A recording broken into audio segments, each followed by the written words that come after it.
Take what we got, we gon' make it. Show the world that I shine in our greatness. Keep it real, never gon' fake this. Till we make it, till we make it. Taking off, flying high like a spaceship. Take a jolt, take a shot. All right, welcome back to Shake the Earth podcast. This is Danny Villarreal, and I've got someone super special, close friend of mine, Sid Smith. Sid, you're a little dirty today. I am. Sorry, I apologize, and stinky. The funny thing is, you texted me. We talked just before as you were on your way over here, and you're like, do I need to change? I'm like, I hope you don't change because I want to talk about why you're dirty. This is episode 5 of Shake the Earth podcast. Got a good buddy of mine on, Sid Smith. By all outward appearance, you can't really see from the camera. Sid looks like a normal dude. And you are a normal dude. I am a adorable dude. You're above normal, though.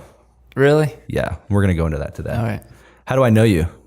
Or how do we know each other? Way back. You used to work for my dad back in the college days. Dude, it's been 13 years.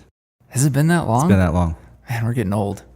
I walked into a travel lodge in Provo, Utah, looking for a job as a poor, broke student.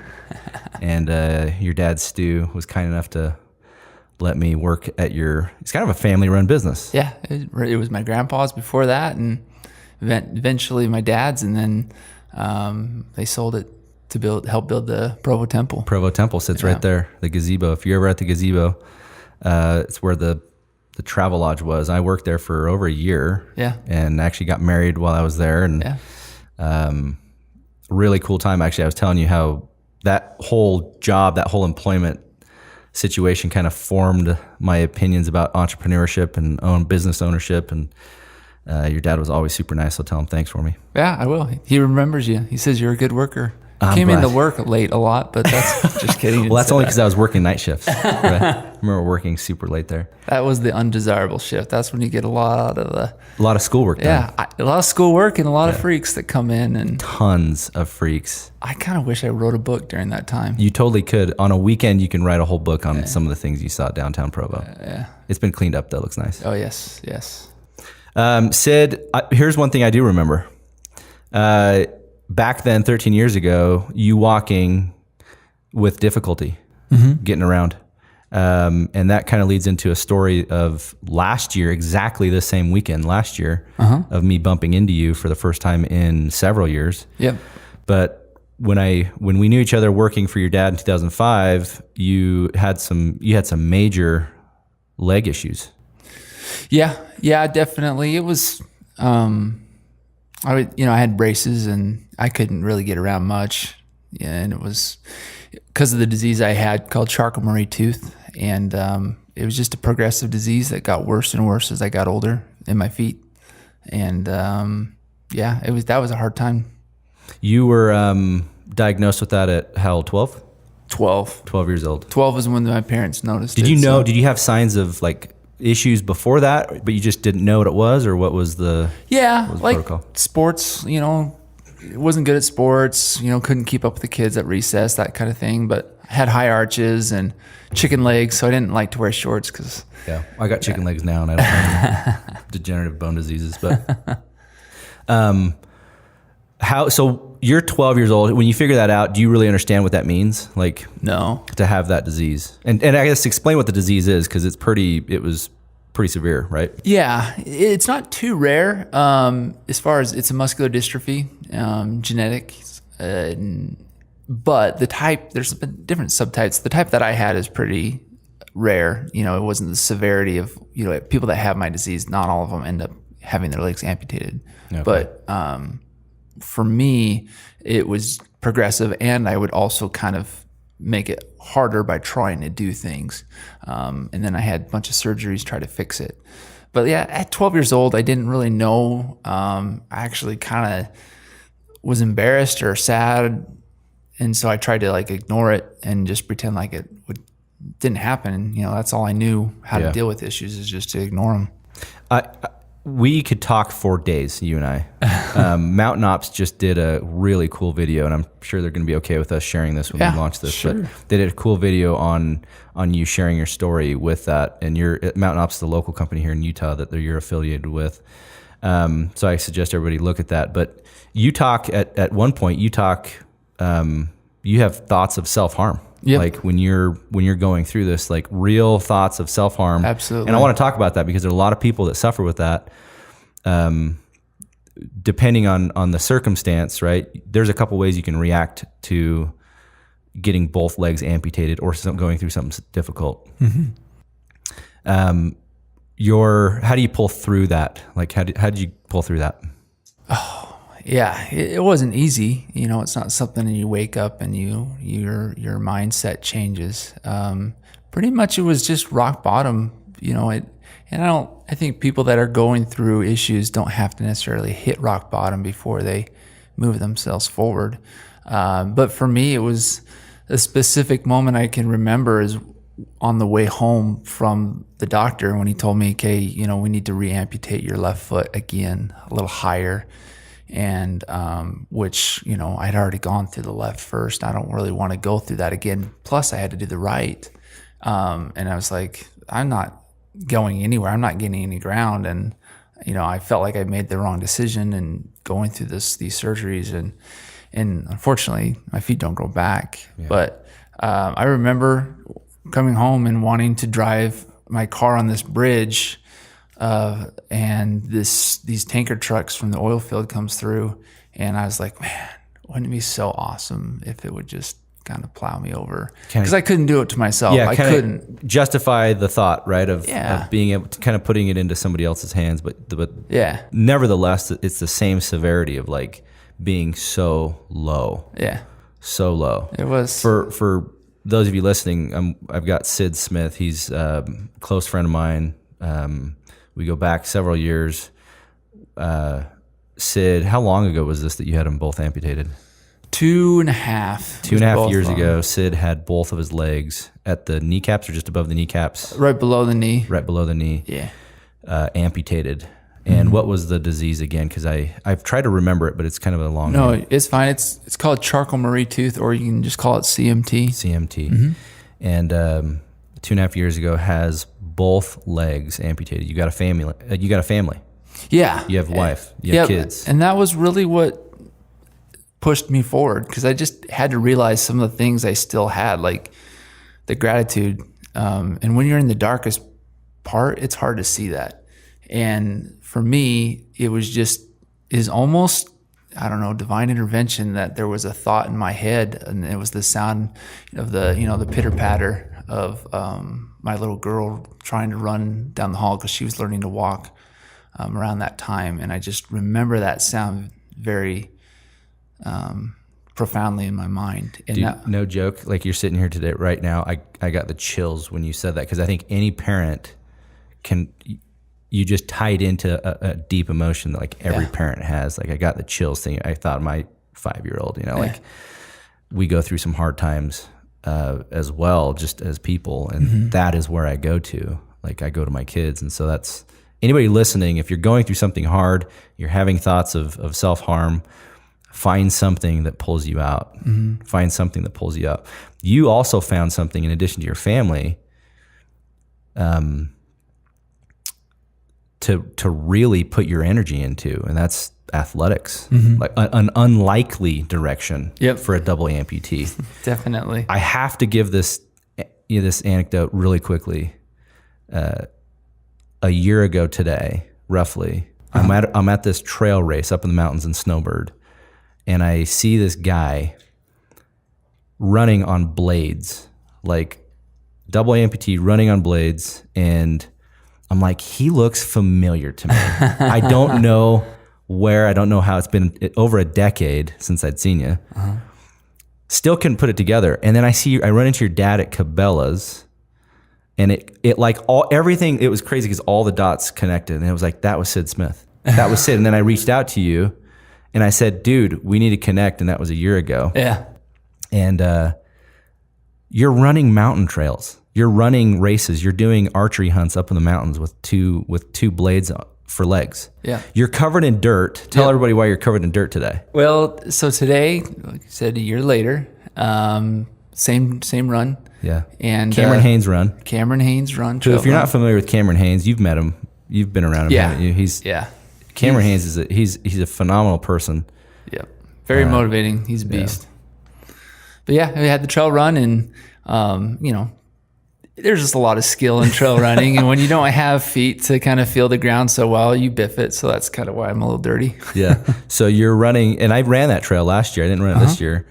It's a pretty tough little 3-mile run. Like you're going up in the mountains, you're gaining some elevation, and then there's a lot of logs and slippery slopes and everything like that. But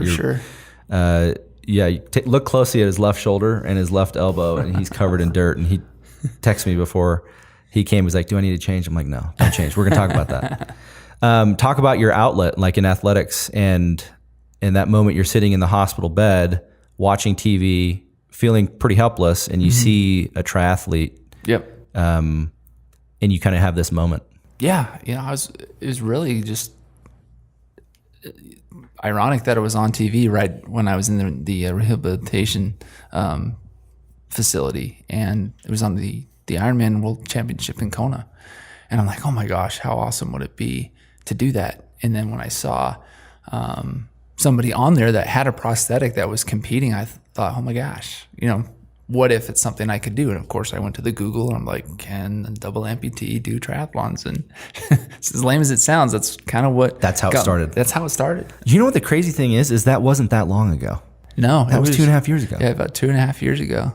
And you're running races and you're riding your bike and you're swimming and you're doing all this. And it doesn't look easy. No, it's tough. It takes, just like anything, you just start somewhere, and really from right out of the hospital, as soon as the stitches were good, I was able to swim and then learned how to bike, and then worked my way into running. But it started like just for running was like maybe halfway around the track, and then we went a little bit further and to the point where I was to a mile, and then I did my first 5K, 10K, half marathon, and sprint triathlons, Olympic, and then my latest one is a half Ironman. You've done a half Ironman. And 3. You've done 3 of them. When was your last one that you did? Last one was St. George of this year. You're training right now as well for one that you had to kind of pause, didn't you? I had to pause. It was the week before my marathon, and we took our family to Disneyland, and we decided to go to the beach. And I thought, well, I want to try surfing without any legs. So I tried it, and first of all, I was on a boogie board. Did you try it with your blades, or were you just on the stubs? Yeah, which was my mistake. Okay. So I didn't want to get sand in the blades, so I thought, well, let's just go with no legs, and crashed, and the end of my stump hit a rock, and anyways, I couldn't walk for a while, and it was days before the race, and I had to call the director and be like, I'm so sorry, but it's all right. It will happen. Just a bump in the road. That's part of the story. Yeah. That's part of the story. I think I texted you that when I saw that you were hurt. I'm like, this is part of your story that you're building, and it's so early on, but you're doing it. Like, what would you say to somebody that is going through something extremely difficult like that it might be? I always go back to like a divorce or a career change or somebody starting a business or somebody that's needs to get their health in check for whatever reason. What would you say to that person? We're all given different lots, different cards in a game of life. And really what's happening to you is just a small portion, maybe like 10%. The rest of it is entirely up on how you want to handle it, how you want your story written. A lot of that drive comes from your attitude. So if you can grasp your attitude, which I know is not easy, it wasn't easy for me. I'm not happy all the time. But if you can corral your attitude and focus on that drive, good things will start happening. And you'll get out of that rut. You probably it's probably a constant reminder though, right? Yeah. Like, are there days where you're like, dang it, I wish I had legs? Like, or do you sit there and say, you know what, this has been the best thing for me because of this, this, and this? Like, what's your honest? I always wonder that. Like, no, it took me a while to actually say this, because I didn't quite understand it as I do now, or maturity on this, what adversity does to people. But I wouldn't like trade my life for anything, or want legs back, or live it, start over and say, well, you can have this life and you can look as good as Danny, or you can be like Sid. And no offense, I would pick me. I think you just kind of did you backhand comment me by being polite at the same time? Hey, you got the looks. Don't get me wrong. No, I wouldn't give it up. I learned so much out of this experience. People that I met, doors that have been opened in my life, the blessings that my family's received, things about patience and trials that's helped me in my career, and just ultimately, people hearing my story or saying things. I've had people message me that have struggled through depression, suicidal thoughts, and how they've come out of it just by me being someone that can motivate them. And I've found people that done that to me. So it's almost like a positive infection. And if I'm a part of that, it's really, I think, a life that I wouldn't want to trade. So after that Mountain Ops video came out, I called you, or we connected somehow. We talked, and I mentioned how I want to have you on the podcast. And you told me a story about somebody that reached out to you and talked about suicidal thoughts, and how them seeing your video actually helped them in their time of darkness. Yeah. I'm sure you're still getting videos like that. Last week, KSL did a local news station, big local news station, did a piece on you. I'm scrolling through the news, sitting on the pot just like everybody does, and I'm like, that's Sid. That's Sid Smith. Like, your story and your motivation is far beyond. I'll say it, far beyond what you probably could have done had you had normal legs. True. Right. Yeah. I'm not gonna lie. There's some pieces about that definitely put me in that position. Who motivates you? Like, who are the individuals that you look to now that motivate you? There's a lot. I can say a few specific ones, that stand out. My parents have always been there for me. It's not easy probably as a parent to see your kid go through trials. If my son was going through that, I would I'd plead to God to be like, let me suffer, not him. And that wasn't easy for them. But I say my big motivator is my wife. And it's just that something that she kind of had an idea when we got married that there could be problems, but then to go through something this extreme during this process, we had a toddler, and then we had another baby on the way. We ended up losing it, had another baby on the way.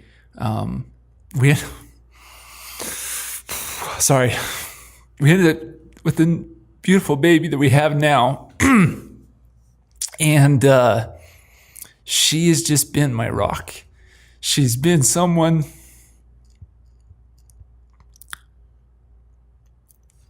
that stood by my side, even though it was the hardest thing for her to go through. She never complained, and it was, sorry. This is raw. Yeah. Never complained. And so she honestly has been probably my biggest motivator. Sorry. You're good. I didn't see that one coming.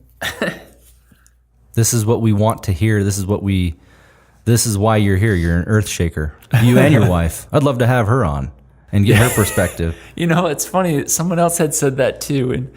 And good luck. That's all I got to say. Well, maybe we can send her some nice invitations to come to the office. No, that is deep, and that's heavy. And I appreciate you going to that point, because it's oftentimes people only see you at the finish line. Yeah. And that's it. They don't see you slipping and falling and sliding down the mountain, and the days and nights of dark depression, and for me, loathing in the pain, whatever it might be.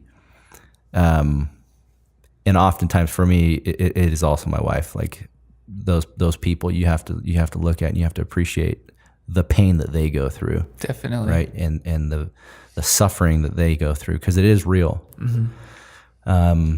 So I appreciate you going to that place. There's a lot of emotion in that. Yeah. I mean, you see my story, and you know, like you talked about the KSL article, and they do bring her into it, but you really don't know. I mean, it was hard for me, but it was hard for her too. You know, and she stayed super strong, and I think, you know, she's my idol. I mean, she's the one that deserves the limelight on all these things. And what's her name? Lori Smith. And you've got, remind me again, how many kids? We have 4. You have 4. Yeah. Okay.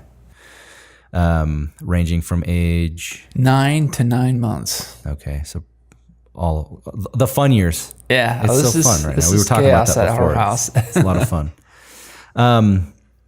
What do you have on the horizon? What are you working on that is going to leave that legacy? You're always working on something. I'm following you on Instagram. You're always working on something to create motivation for people, and I want our listeners to know and be able to follow you. Definitely. You know, right now we just finished, or it's still in production. We're doing a motivational film, kind of a family tie / you know, outdoors, with my son and my father, where we climbed to the top of Kings Peak. As far as we know, we're probably the only, maybe the only double amputee to do it. We don't know for sure, but it's tallest mountain in Utah, 28 miles to get there. And backpacked in, climbed to the top, came down. You know, that's probably the closest thing we've done, or the newest thing that we've done recently. But Kings Peak that's the highest in Utah, right? Yeah, highest in Utah. What's the elevation of it again? Almost 14,000. So I think 13,500 something. Up there. Yeah, it's tough, man. The elevation gain and the air is so thin. It's you get a little bit of vertigo as you're going up this cliff and at the very top, and you almost want to quit, but. And that's part of the story. I don't want to ruin it. But. So when is that going to come out? It's still in the works. Okay. We haven't really decided, as far as we're trying to get people that might be interested in looking at it. But that's still up there. Of course, the Ironman, the full Ironman, the whole bring everything together. What's your time frame on that? Because I want to follow that. I want to follow the training behind it, because I think that's where people don't think. To look like the training that goes into that. I'm not trying to like beat a certain time. I want to just complete one. I mean, I eventually do, because I've now found it addicting to do triathlons. For those that don't know what a triathlon is, what punishment do you submit yourself to? It's swimming, biking, and running. And the Ironman distance is going to be 2.4 mile swim, 112 mile bike, and then a 26.2 mile run. Without legs, my friends. Without legs. Yeah. Right? Time frame right now, 2019 is the goal. I'm having some complications with running. Since I got my running blades, my leg has changed a little bit in shape. So I'm not as fast as I could be, and I'm running with a little bit more pain. So if I can get that tuned in, then yeah, it's definitely possible. If not, I mean, there's no race for me to do it. Although, I don't know, I'm getting older. We were talking about that before this. Yeah. We're both 35. Yeah. We're not spring chickens anymore. No. I think I have more gray hair than you, though. Because I pulled out. You dyed it? No, I'm kidding. No. I don't. I'm losing my hair. That's why I'm wearing hats. More down days. So 2019, that's the target date. That's the target date, yeah. Okay. We also want to, try to do a few hunts. I really into hunting. You and I share that same passion. Yeah. Archery, shooting, hunting. That's where I get my recharge, is like being outdoors and hunting and fishing. And you have not let this issue stop you from hunting. I've seen you up in the mountains hiking with your blades. Like, you make it look easier than probably what it is, but you're up there. I mean, you could let it affect you, but you don't. No, it's long. That's the thing, is if it affects you, then you're going to quit. But really, most people, I'm just an average Joe. They could do everything that I'm doing. Most people. And they choose because they probably feel like they're going to fail. And I've, failed. Look at me. I freaking tripped on, spiffed it face first in the dirt. And really, it's just all about learning from that and using that towards your advantage to be successful. One of the things that you have said that stood out to me since watching that video that came out is you're sitting in the hospital, you see a triathlete or triathlon, and you see a someone with a prosthetic performing in that triathlon, and you literally started with baby steps, like one step at a time. Yeah. Like, and then the next time it was a couple steps, and the next time it was a block, and the next time it was a mile, and like it was you literally started from zero. Like you had to learn how to walk again. Yep. It was funny because it was right when my third was learning to walk too. So it was kind of a cool daddy-daughter learning experience. But the part that I wanted people to understand though about the baby steps is that sometimes that was not a step forward. Sometimes it's a step back, and that's sometimes where you lose a little bit of people. But that's kind of, really just one step at a time. And it's amazing, a year or so what it did. It was 5 months after the double amputation where I competed in my first triathlon. 5 months after? Mm-hmm. That's pretty dang fast. Yeah, it was. It's just the first one didn't work out, and it's just amazing, the blessing to just have I had some issues, but not any major issues to finally get to that point.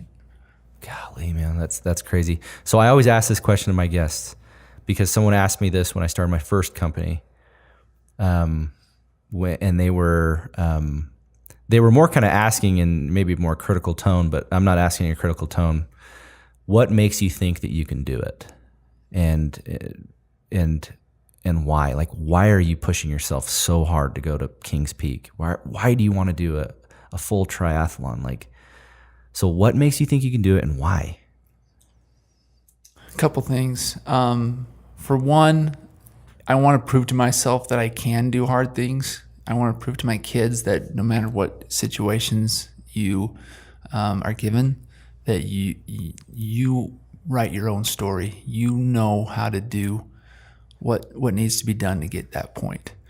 And another thing too, I get that question too because people think I'm crazy for doing it. But I asked them, I was like, well, if you were given a pair of wings to fly, would you fly everywhere? And they're like, oh yeah. I'm like, it's the same thing. I said, like, I've had this disease my whole life and I couldn't do it. Now that I can, it's almost like I'm a kid again and start over. So I'm enjoying it at the same time as trying to use it as a teaching lesson to my kids and my peers. Dude, you're so grounded in reality. Like it's amazing. Like, and I think that speaks volumes to your attitude, and like your ability to be able to look for the positive. And I'm sure that that's not an easy talent to develop, but you have it. Like it, just as you said that, you're like, you don't wish for good legs. You just wished for legs that worked, and now you have legs that work. Mm-hmm. Like you can't go back and fix, the legs, but what you can do is get a better pair of legs, and now you're able to do more than what you've been able to do before in the past. Sure, there's things you miss. Like one of the things that I was cutting my lawn last week, and I actually thought about you because I went and I did it barefoot. And in that video, you talk about the night before your operation, you went out and just walked on the grass barefoot, and you're like, I'm gonna miss that, like miss some of those small things. It's incredible, like what you're doing, man. I applaud you in everything. We're gonna film a little bit after this, and so that people can kind of see your setup, your blades, the carbon. Yeah, they're light. Fiber. Yeah, these ones are light. I have a couple pair, but yeah. You're really keen on an organization, and I want you to talk about that really helped you get these prosthetics. What's the name of it? It's called Amputee Blade Runners. Okay.